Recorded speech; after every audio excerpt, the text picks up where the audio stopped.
Hello everyone, एक बार फिर से स्वागत है आपका हमारे यूट्यूब चैनल एमकेडी क्लासेस पर।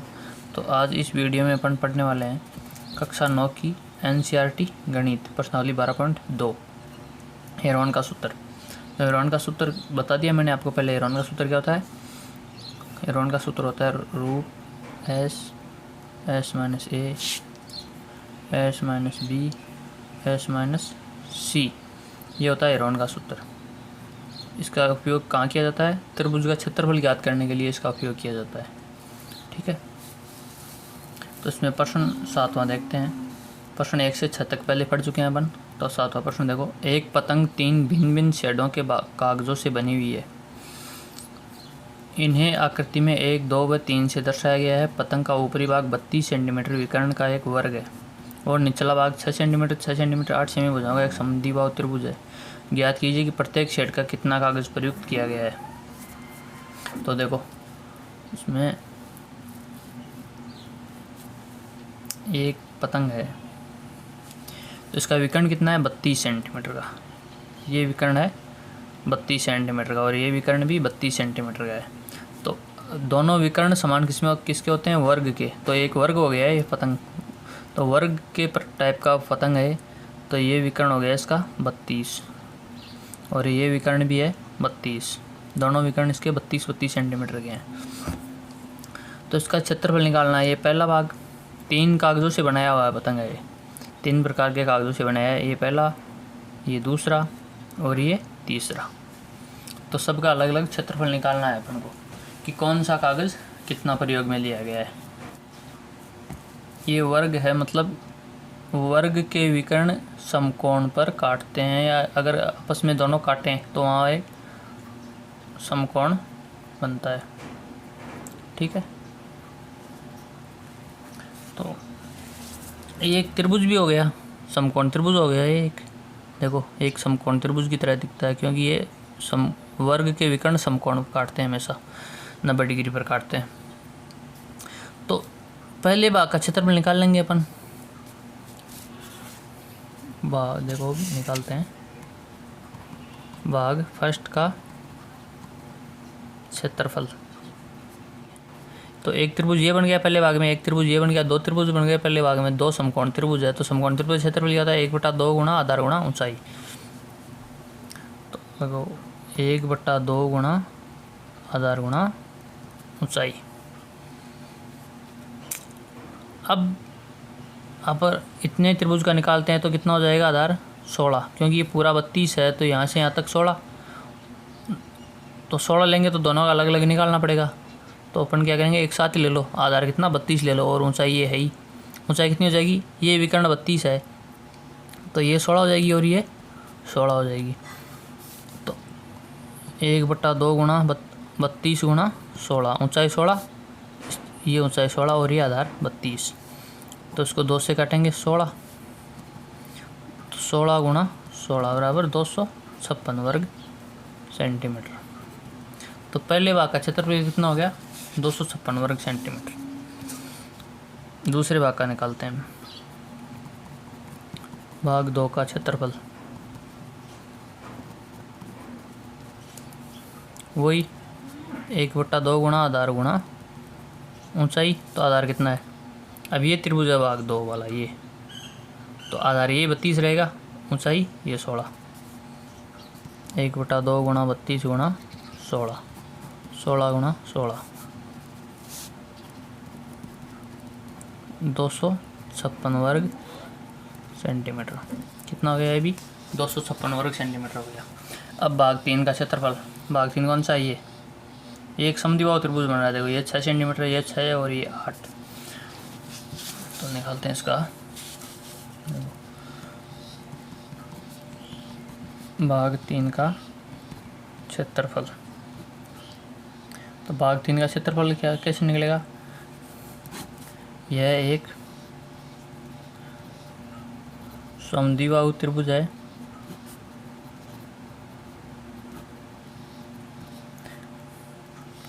जिसमें a बराबर 6, b बराबर 6, c बराबर 8 सेंटीमीटर है। तो इसका क्षेत्रफल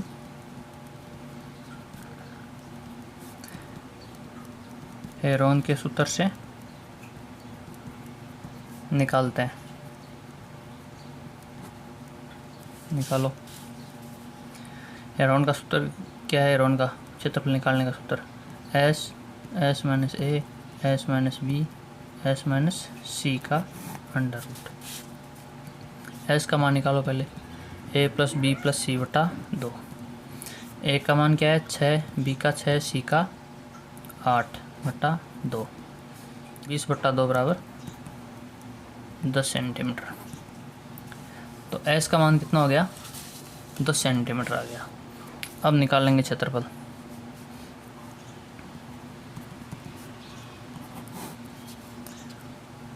दस माइनस 6, 10 माइनस 6, 10 माइनस 8, 10 गुणा 4 गुणा 4 गुणा 2।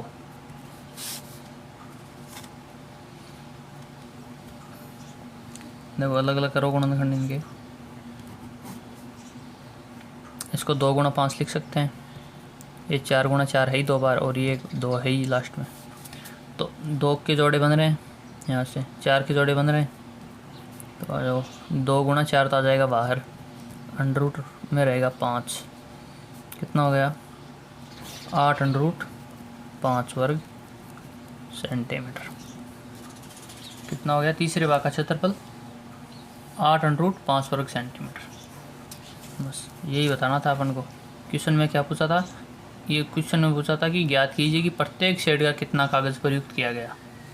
तो यहाँ लिख देंगे, अतः भाग 1 व 2 में कागज़ का क्षेत्रफल 256 वर्ग सेंटीमीटर है तथा भाग 3 में 8 अंडर रूट 5 वर्ग।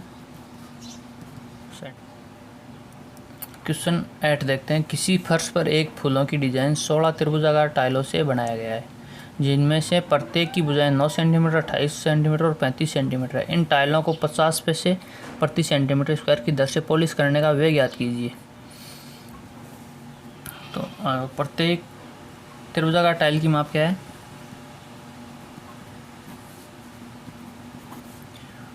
प्रत्येक त्रिभुजाकार टाइल की माप है 9 सेंटीमीटर, 28 सेंटीमीटर, 35 सेंटीमीटर। तो टाइल की माप क्या है? 28, 35 और 9 सेंटीमीटर है।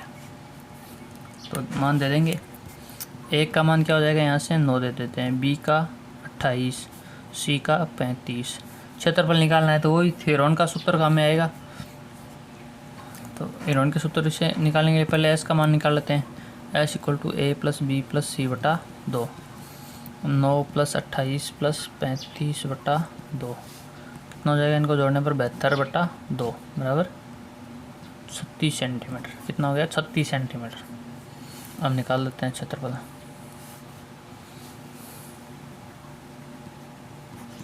प्रत्येक त्रिभुजाकार टाइल का क्षेत्रफल S minus A S minus B S minus C का अंडर रूट। एस का मान है 36, 36 माइनस 9, 36 माइनस 28, 36 माइनस 35, 36 गुणा 36 माइनस 9 कितना बचेगा? 27 गुणा 36 माइनस 28, 8 गुणा 1। गुणनखंड कर लेते हैं इनके। 36 को क्या लिख सकते हैं अपन? 6 गुणा 6। 27 को 3 गुणा 3, 8 को 2 गुणा 2 गुणा 2। और 1 का कोई मतलब है नहीं, लिखो तो लिख लो चाहे। अब देखो यहाँ जोड़ा बन रहा है 6 का, 3 का, 2 का। आ जाओ बाहर ले लो। 6 एक बाहर आ जाएगा, एक 3 बाहर आ जाएगा, एक 2 बाहर आ जाएगा। इनमें से एक एक बाहर आ जाएंगे। बचेगा क्या? अंडर रूट में क्या बचेगा? एक बार 3 बच गया और एक बार 2 बच गया। अंडर रूट 3 गुणा 2, ये अंडर रूट में बच गया। 6 3 18 2 नहीं 36, 36 अंडर रूट 6 वर्ग सेमी। तो एक टाइल का क्षेत्रफल कितना आ गया? 36 अंडर रूट 6 वर्ग सेंटीमीटर। तो टाइलें कितनी है इसमें? 16 टाइलों से फूलों की डिज़ाइन बनाई हुई है। तो 16 टाइलों का क्षेत्रफल निकालेंगे। तो एक टाइल का क्षेत्रफल है 36 अंडर रूट 6। तो 16 टाइलों का क्षेत्रफल, 16 टाइलों का क्षेत्रफल कितना होगा? 16 गुणा 36 अंडर रूट 6। तो 16 को 36 से गुणा करो, 16 को 36 से गुणा करने पे हो जाएगा 576, 576 अंडर रूट 6 वर्ग सेंटीमीटर। ये हो गया। ठीक है। अब कह रहा है आगे कि इन टाइलों को 50 पैसे प्रति सेंटीमीटर स्क्वायर की दर से पॉलिश करने का व्यय ज्ञात कीजिए। अब इन टाइलों पर पॉलिश करनी है, तो पॉलिश करने का व्यय क्या है? 1 सेंटीमीटर स्क्वायर का है 50 पैसे। ठीक है, तो निकालते हैं। देखो, चलो इसको और सॉल्व कर लेते हैं थोड़ा सा। अंडर रूट 6 का मान रख देते हैं। 576 गुणा अंडर रूट 6 का मान होता है 2.5 ले लेते हैं, लगभग 2.5 है।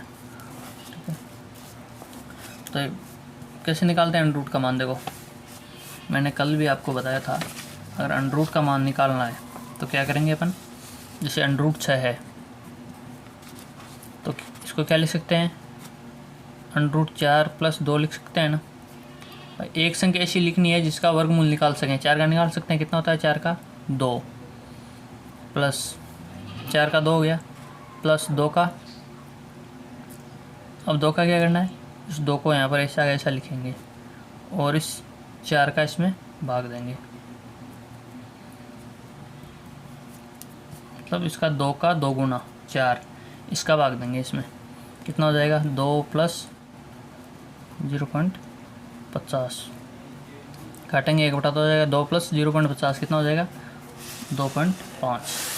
ठीक है, तो यहाँ से हो गया ये 2.5। तो करो इसको गुणा, 576 को 2.5 से गुणा करने पे हो जाएगा, देखो गुणा करके देखना पड़ेगा इसको।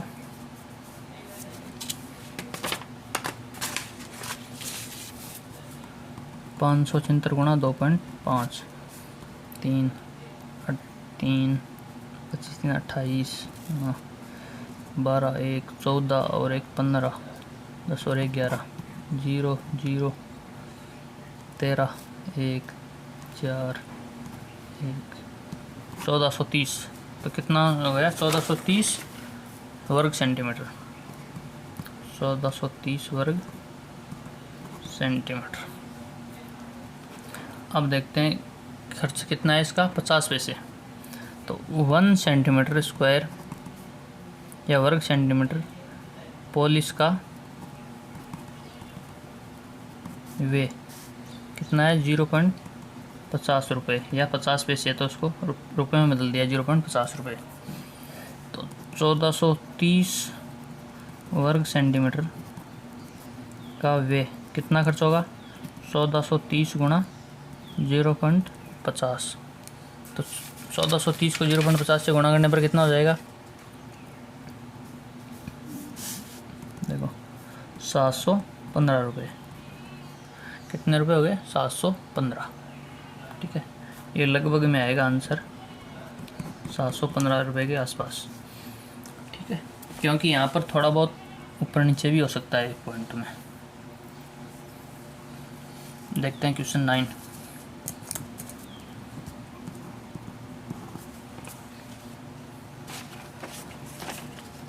क्वेश्चन 9 है, एक खेत समलंब के आकार का है जिसकी समांतर भुजाओं की लंबाई 25 मीटर और 10 मीटर तथा असमांतर भुजाओं की लंबाई 14 मीटर तथा 13 मीटर है। तो खेत का क्षेत्रफल ज्ञात कीजिए। एक खेत है समलंब के आकार का। चलो ये मान लिया अपन ने। ये खेत है एक समलंब के आकार का।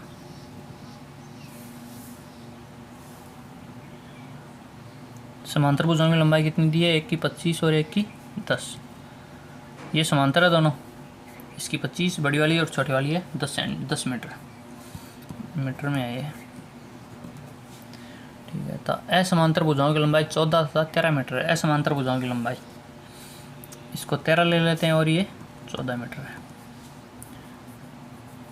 तो खेत का क्षेत्रफल ज्ञात करना है। तो इस खेत का अपन को क्षेत्रफल निकालना है। तो खेत का क्षेत्रफल इसका कैसे निकालेंगे? देखो, ये 10 मीटर है, तो इधर से 10 मीटर पर एक पॉइंट ले लेते हैं। चलो मान लिया ये 10 मीटर हो गया। यहाँ पर इधर से 10 मीटर, इसको इससे मिला देंगे। ठीक है, तो ये एक समांतर चतुर्भुज बन गया ना। ये 10 है, ये भी 10, इधर वाली 15 बचेगी।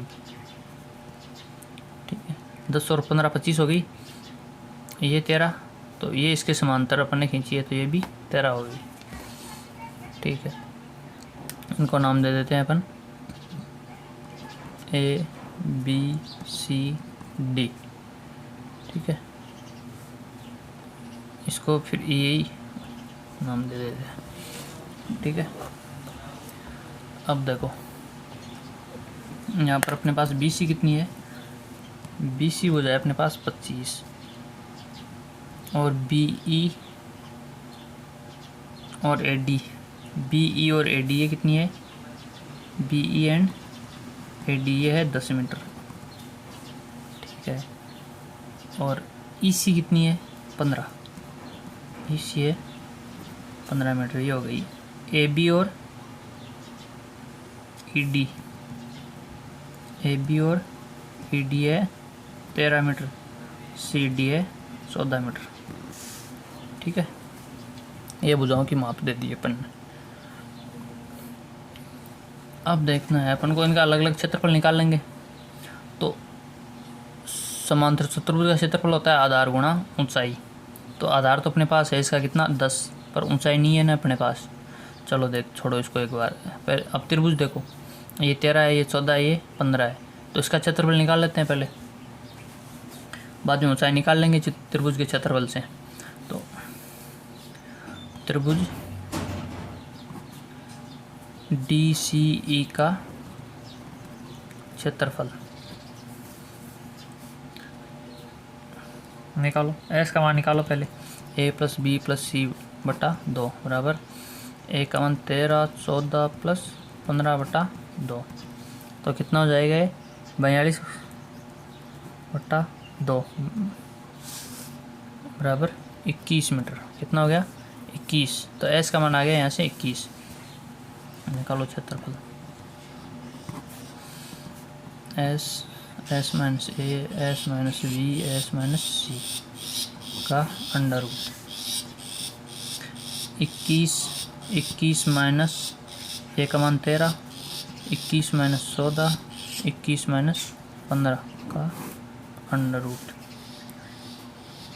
21 गुणा 21 माइनस 13 कितना बचेगा? 8 गुणा 7 गुणा 6 का अंडर रूट। देखो आगे क्या हो जाएगा। यहाँ से करो इनके गुणनखंड। 21 को 7 गुणा 3 लिख सकते हैं। 8 को 2 गुणा 2 गुणा 2 7 है ही, और 6 को 2 गुणा 3। तो यहाँ अंडर रूट से बाहर क्या आ जाएगा? देखो 7 2 बार है तो एक बार लिख देंगे, गुणा 3 कितनी बार है? 2 बार, तो एक बार लिख देंगे। 2 कितनी बार है? 1 2 3 4 बार, तो 2 बार लिख देंगे। कितना हो जाएगा? 21 42 84 वर्ग सेंटीमीटर। तो कितना हो गया इसका मान? 84 वर्ग सेंटीमीटर हो गया त्रिभुज का क्षेत्रफल। ये हो गया त्रिभुज का क्षेत्रफल। अब अपन त्रिभुज पर एक लंब डाल देते हैं बीचों बीच। यहाँ से देखो, ये बीचों बीच एक लंब डाल दिया त्रिभुज पर अपन ने। ठीक है, तो त्रिभुज ये यहाँ समकोण बनता है। अगर बीचों बीच अपन त्रिभुज पर लंब डाल रहे हैं तो यहाँ समकोण बनेगा। समकोण त्रिभुज का क्षेत्रफल क्या होता है? 1/2 गुणा आधार गुणा ऊंचाई। तो निकाल लेंगे यहाँ से त्रिभुज DCE का क्षेत्रफल बराबर 1/2 गुणा आधार गुणा ऊंचाई। अब यहाँ से ऊंचाई निकाल लेंगे, क्यों क्षेत्रफल है अपने पास त्रिभुज का, ये रहा 84। 1/2 गुणा आधार है अपने पास कितना 15, और ऊंचाई निकाल लेंगे। अब क्योंकि क्षेत्रफल तो है नहीं, 84 भी निकाला अपने त्रिभुज का क्षेत्रफल। तो देखो 2 इधर भाग में इधर आके गुणा हो जाएगा, 84 गुणा 2 बराबर 15 गुणा ऊंचाई। तो ऊंचाई इक्वल टू क्या हो जाएगा 84 गुणा 2/15 8 16 168/15 168/15 हो गया। तो ये हो जाएगा, एक बार जाएगा, एक बचेगा 18, फिर एक बार जाएगा 3 बचेगा 2 बार 11.2 मीटर 11.2 मीटर। तो 168 में 15 भाग देने पर 11.2 मीटर। तो ये ऊंचाई कितनी हो गई, ऊंचाई हो गई D, इसको F नाम दे दो DF। तो DF कितनी होगी 11.2 मीटर। अब अपन निकालेंगे समांतर चतुर्भुज का क्षेत्रफल। देखते हैं समांतर चतुर्भुज का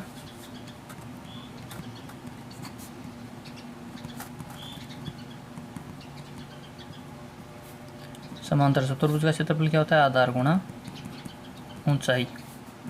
आधार है अपने पास कितना 10, भाई समांतर चतुर्भुज का आधार ये रहा कितना है 10, और ऊंचाई ये अपनी अभी अपन ने निकाली है यहाँ से। तो आधार गुणा ऊंचाई 11.2, अभी त्रिभुज ये निकाली थी यहाँ से त्रिभुज के क्षेत्रफल से। तो 10 से गुणा करेंगे कितना हो जाएगा 112 मीटर। ठीक है, तो इसका हो गया 112 मीटर स्क्वायर या वर्ग मीटर। तो ये हो गया समांतर चतुर्भुज का क्षेत्रफल। अब पूरे का क्षेत्रफल निकालना है अपन को, कौन सा था, समलंब चतुर्भुज था ना। तो समलंब चतुर्भुज ADEB का क्षेत्रफल ADCB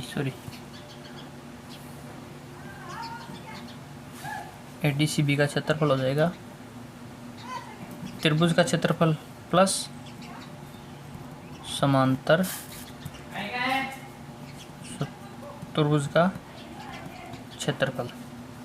कितना हो जाएगा, इसका आया था त्रिभुज का 84 प्लस समांतर चतुर्भुज का क्षेत्रफल 112,